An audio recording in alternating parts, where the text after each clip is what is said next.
ओम गंग गणपतये नमः। राधे राधे। जय माता दी।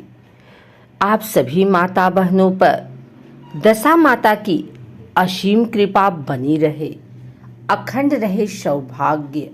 माता आपकी बच्चों की करे रक्षा। आइए सुनते हैं दशा माता के दिनों में भगवान गणेश की यह कथा। विघ्नहर्ता गणेश को बुद्धि, विवेक और धन का स्वामी कहा जाता है। हिंदू मान्यताओं के अनुसार गणेश जी की पूजा करने से घर में सुख शांति बनी रहती है और जीवन के सभी दुख दर्द दूर होने के साथ शुभता का वास होता है। भगवान गणेश अपने भक्तों की जिंदगी में आई हुई विपदा को हमेशा के लिए दूर करते हैं और लंबे समय से रुके हुए शुभ कार्यों को संपन्न करते हैं। किसी भी पूजा में सबसे पहले गणेश जी की आरती की जाती है और बिना गणेश जी की कथा कहे कोई भी पूजा अधूरी मानी जाती है। आज हम आपके लिए गणेश जी की कथा लेकर आए हैं जो हर एक पूजा में सुना जाता है। पौराणिक कथाओं के अनुसार एक गांव में एक विधवा अपनी बहू के साथ रहती थी। उसकी बहू मंदबुद्धि थी जो अपनी भूख बर्दाश्त नहीं कर पाती थी और हमेशा खाने के लिए उतारू रहती थी। वह सबसे पहले उठकर खाना खाती थी, फिर घर के बाकी काम किया करती थी। एक दिन विधवा ने अपने घर में पूजा करवाने का सोचा, लेकिन वह थोड़ी परेशान थी क्योंकि उसकी बहू अगली सुबह उठते ही खाने के लिए दौड़ेगी और पूजा के लिए बनाए गए पकवान को जूठा कर देगी। अपनी बहू को पूजा के लिए बनाए गए पकवान से दूर रखने के लिए विधवा ने एक तरीका निकाला।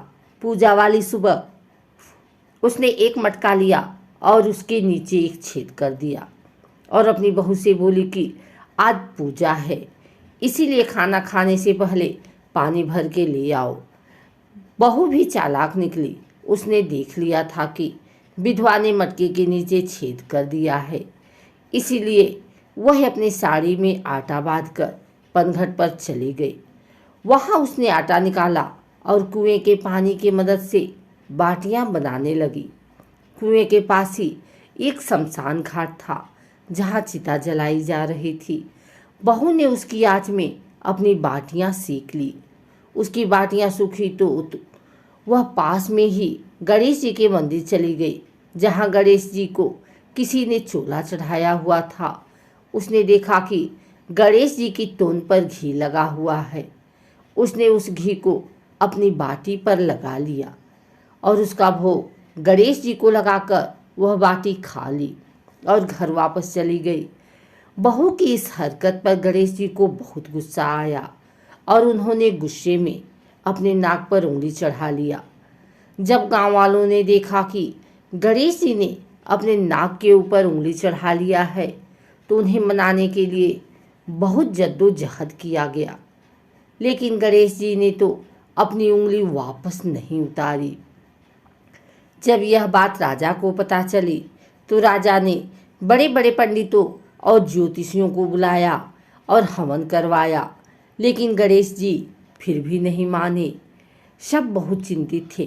राजा ने पूरे गांव में यह ऐलान करवा दिया कि जो भी इंसान गणेश जी की नाक पर से उंगली हटाने में सफल होगा उसे इनाम के तौर पर 5 गांव दिया जाएगा। गांव के सभी लोग गणेश जी को मनाने में लग गए, लेकिन गणेश जी माने ही नहीं और अपनी उंगली चढ़ाए रखे। अंत में विधवा की बहू बोली कि अगर सब उसे आज्ञा दे तो वह गणेश जी की उंगली हटा सकती है।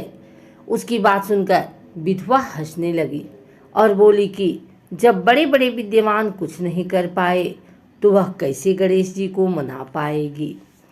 किसी ने बोला कि जब सब लोग को मौका मिला तो उसे भी एक मौका मिलना चाहिए।